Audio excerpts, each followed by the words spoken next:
Support everything we do at MWP News by visiting co-fi.com/MWP News.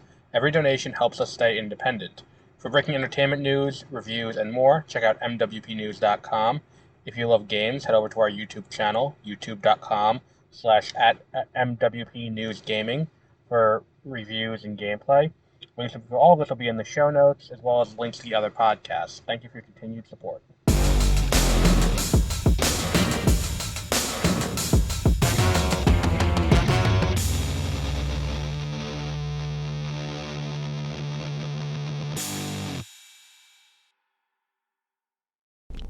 Good evening and welcome to Beware of Spoilers. I am Adam.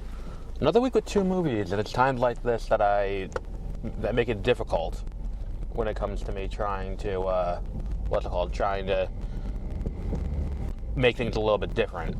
Because what was it, last week when we saw oh god, what did I see at The Running Man? I saw it at the other theater. It's a showcase, and as we know, I usually use AMC because AMC has A-list. You pay what's like $32 a month, and you get to see, or I think it's like $29 a month actually, and you get to see 4 movies a week. I almost never use all 4 in a week, but there are times I'll use 3, and it's cool. It's just the only thing is AMC's a little far, and the showcase is like between where I work and where I live, so it's just kind of like helpful. The only thing is Showcase Subscribe is not nearly as good. You only get 5 movies a month, and while the theater's better, it's just, the ability to see more movies is more important. It's a little more expensive to get less movies. Hang on. Sorry, I'm sending a text. Okay, there we go. But the issue is, the showcase is a nicer theater, just we don't have that option where you can get the more movies. And the other thing is, food options around it aren't quite as good. There's a Nathan's inside it. But because of the Nathan's inside it, you kind of get that's really it. There's a restaurant in there too, but here there's a pizza place. There's a Cabo, so it is what it is. Now, we're not here to compare the merits of movie theaters on Long Island. That's not what we're here to do today. Today we are here to talk about Rental Family, the movie that's getting a considerable amount of buzz for Brendan Fraser to be nominated for Best Actor. And this movie has done the festival circuit a bit. Both New York and Hamptons featured this movie. I believe it was... this was not one of the big, the centerpiece was... this wasn't any of those. This was just, part of their spotlight selection at both. I believe it was also at Toronto. And a few others. It's about an American actor who is living in Japan and gets the opportunity to work for a company whose entire business is they help people process their life's problems by hiring an actor to come in and play whatever role they need. And it's one of those things where it's out of the gate, you're but isn't it just easier to just, go to therapy? And they address that in the movie. It's just, you can't really go to therapy. There's a stigma to it in Japan, and that's there. So, as I'm watching this movie, and, he goes through a bunch of people. This guy who's clinically depressed, he goes in, becomes his friend, and helps him, do that. And the two big ones that he handles are this actor who's in his 80s and feels like the world's left behind and he's alone and isolated, and helps him, in his life. And then also there's this little girl, and he is hired to play the father of this little girl, because she wants it in the school. The school has a thing about single mothers, and, he's got to play the father.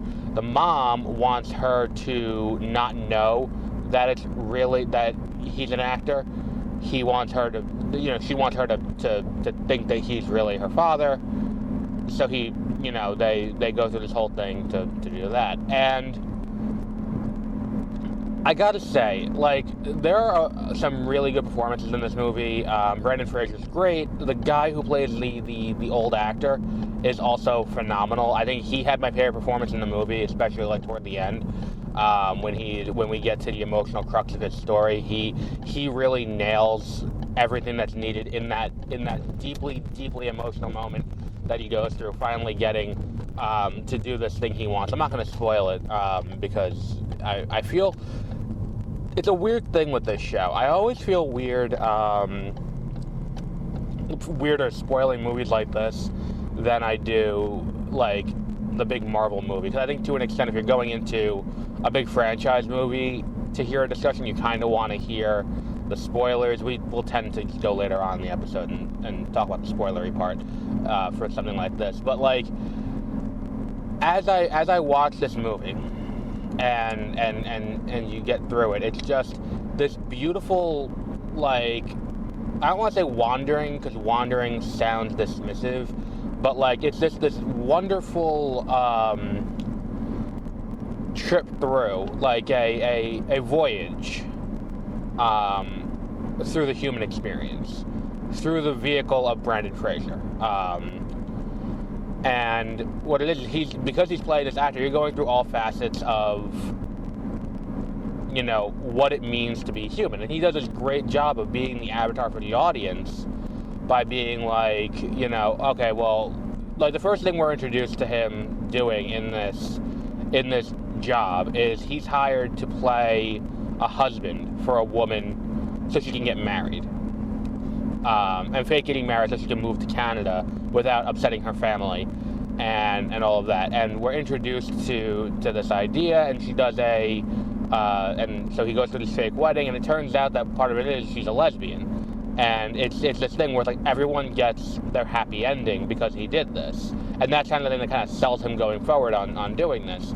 And then it is this thing where it's like, the realization hits him after a certain point. And I think that's the thing that really nails this movie down for me as something great, is that it's taking this complex idea, this idea of selling a human experience and compartmentalizing it and putting it in a way that, he's fundamentally, he's doing something that is like morally ambiguous, because at the same time it's like you're manipulating people's emotions and you're giving them an experience that they may not do, and it's like you're in the case of things like him, you're going to be in their lives and then you're going to leave, and it's going to be strange, and you're going to leave these holes behind for these people, and that's kind of the thing that really, they do really grapple with that in this movie, where it's like, what's the line as the person in this almost caregiver-like role?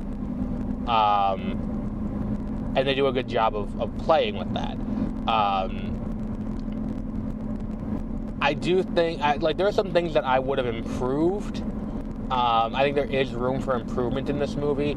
I think that we could have seen more of, we get a lot of Brendan Fraser, and occasionally we'll get a cut sideways to what, I think her name is Yuki, the other girl who works at Rental Family, we get some looks sideways at what she's doing, where she's, what she does a lot of is apology, which it turns out it's a thing where when a husband has an affair, she plays the mistress to apologize to the wife. And that's the thing we see her do a few times in this movie. She plays that role, kind of to be like, what's it called? Kind of to be like, hey, I'm the one who your husband had the affair with. I'm sorry, and that whole thing. And it's this thing where it's like, it's to take away blame from the husband. It's a really interesting dynamic that they're playing with in that, and I think they do a great job of showing that. I would have liked to see what kind of stuff the younger guy is doing, because he shows up periodically throughout the movie to kind of pose in various roles, but we don't get to see what it is that he's really brought on to do. And he's just kind of like an ancillary thing. I think that what she's doing really needed to be expanded on, especially as we get toward the end and we see her get assaulted by, like, one of the wives actually hits her, so she has to get, a little extra money, and then the whole thing kind of goes from there. But we get to that point, and we don't really, I wish we had more of her threaded through the story a little bit clearer. So when we get to the end and we get that moment where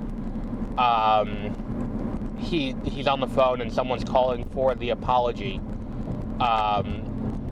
we can, we feel a little bit more triumphant.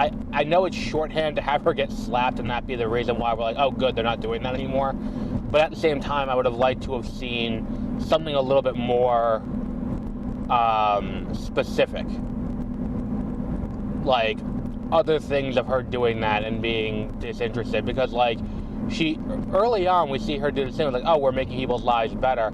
We don't really, we get her, we see her get assaulted, and then it's like, well, can we get more of, like, her slowly becoming desensitized, or her relationship with Brendan Fraser develop over the course of the movie, and have them have these conversations, these kind of philosophical conversations about what it means to be doing what they're doing. I think those are two important things that are kind of missing that would have made this a little bit better. And then there was one other thing that I was like would have been a little bit better. No, I think that's it, because I was thinking about it while I was watching the movie, and I think that the thing that I was kind of a little annoyed by, especially as you get to the end, I'm like, are we just not going to get closure on this little girl? Oh, that was it. I would have preferred that we got something about how what they did with this little girl was kind of a little messed up. And I think that that's something that they don't really grapple with, because the girl kind of forgives him in the end. Like, because that's the thing, is that it's like, what happens is, and we get into more spoilery territory here, is that it's like, he's brought on to play this little girl's father, and this little girl has issues opening up to him. She eventually does open up to him, and he promises, I'm never going to leave you again. And then they cut it short when the mom starts feeling weird about the fact that she's getting comfortable with this guy, which I would say is a founded concern. Considering you don't really know him, and that's the thing too, that the mom's not really present for most of these. But like, that's the thing, is that it's like, you don't really get enough of that.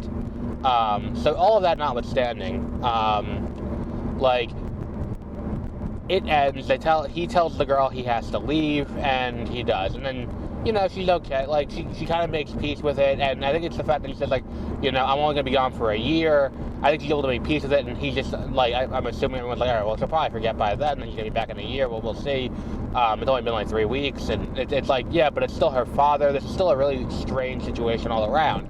So all of that said,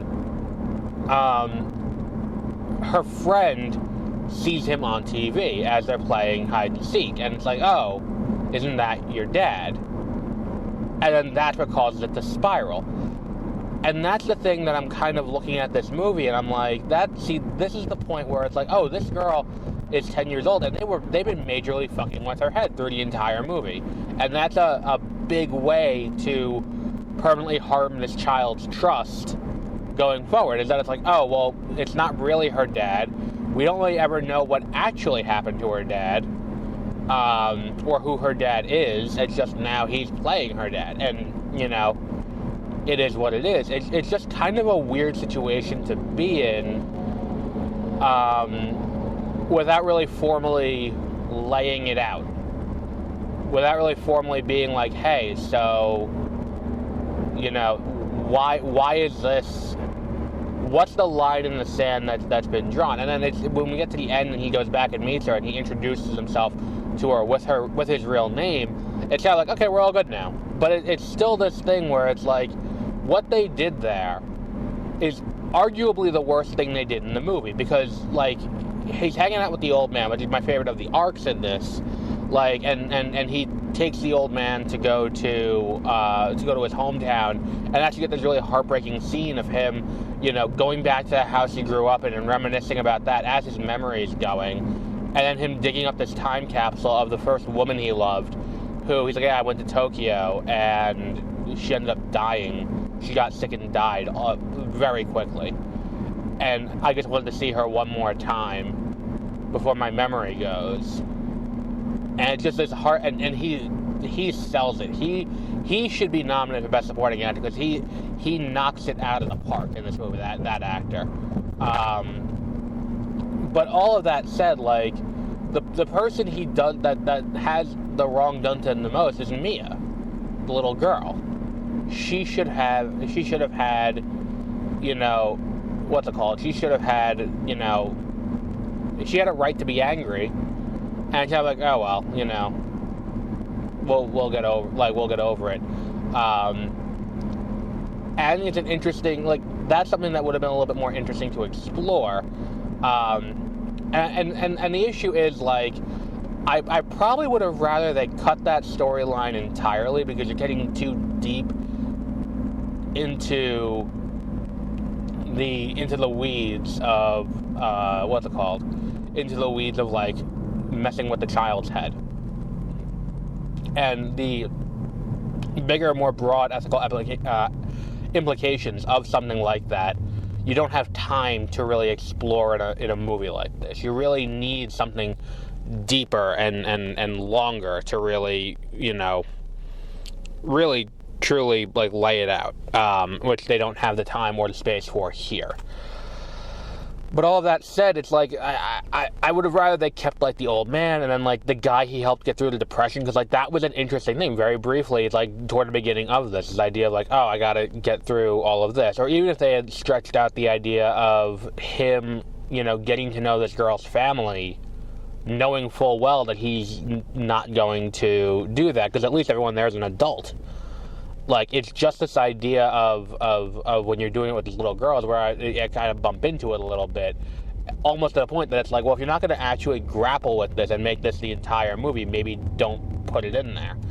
That said, he has great rapport with the little girl, and I think part of it is, too, I had read a description of it, and I think the description, if I remember correctly, or the thing from the description, at least, that stood out to me, is that it's like, this is the thing that is the majority of the movie. The most important part of the movie is him with this little girl. And it's kind of not. The more important, lasting, you know, relationship here, that's kind of the entire beginning, middle, and end of this movie, is him with this old man. He's playing the journalist, interviewing him, to help him there. And it's this thing where it's like he's giving this guy closure in the end as he moves on, you know, and dies. It's a really, like, it's profound. And I think that's something that really, you know, that should have been the selling point of the movie, is that it's like, yeah, he does that, and also there's this little girl that he's also, you know, working with. This actor who is posing as a journalist and pretending to do that. He's developing this rapport with this older man, and you know, and helping him feel something that he hadn't felt in a long time, and the two of them work out their demons together, and that's something that, again, interesting, and potentially, you know, with the potential to be a something great. That said, the movie's good. I would say this is 5, but it's only a 5 because of the performances. And the performances weren't what they were, which feels like a really stupid thing to say.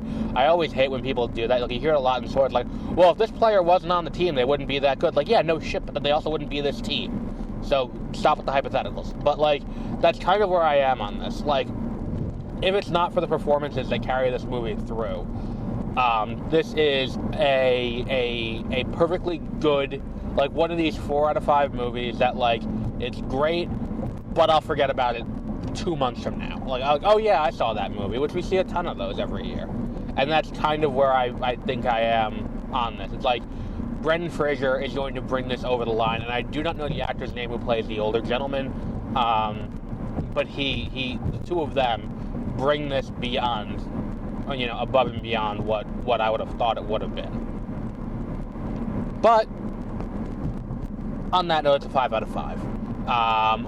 Check out Rental Family. It's a good week for movies. even if Wicked for Good isn't as great as I was hoping it would be, or as good as I was hoping it, I wasn't aspiring for greatness on that. I was like, this is serviceable. And even then, I would say that's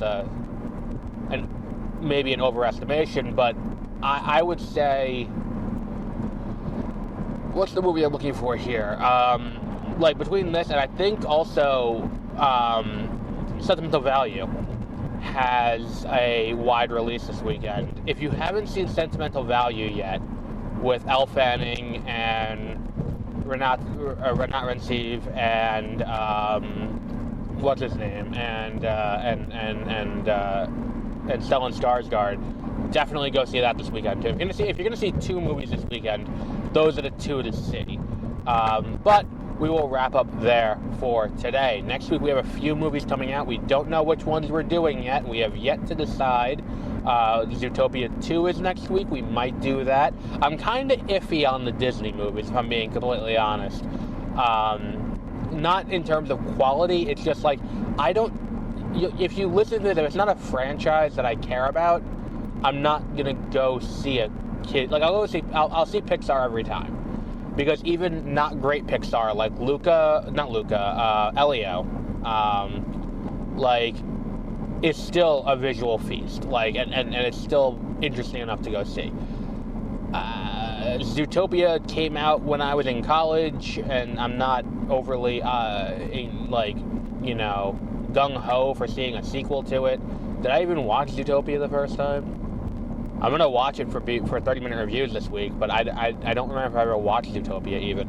But Zootopia 2 is coming out, but also we have Eternity, and I think Hamnet is coming out. And those two, Eternity, I've heard very good things about. Eternity was the opening night film at Hamptons. I know that for certain, with Elizabeth Olsen. I think Miles Teller's in it too, but or Calum something or other. And then the other one, and then Hamnet is a movie that's getting attention for possibly being a Best Picture contender, if not almost definite nominee, as the Oscar race starts to coalesce now as we get into the waning days of 2025. A year which has flown by, yet every single day has felt excruciatingly long. I saw someone say the entirety of 2025 has felt like you've been awake during surgery. And I'm going to be honest, I don't think 2026 is going to be much better. And that's not the pessimist in me, that's the political science major in me speaking. But we will wrap up there for today. Until our next episode, have a great rest of your week.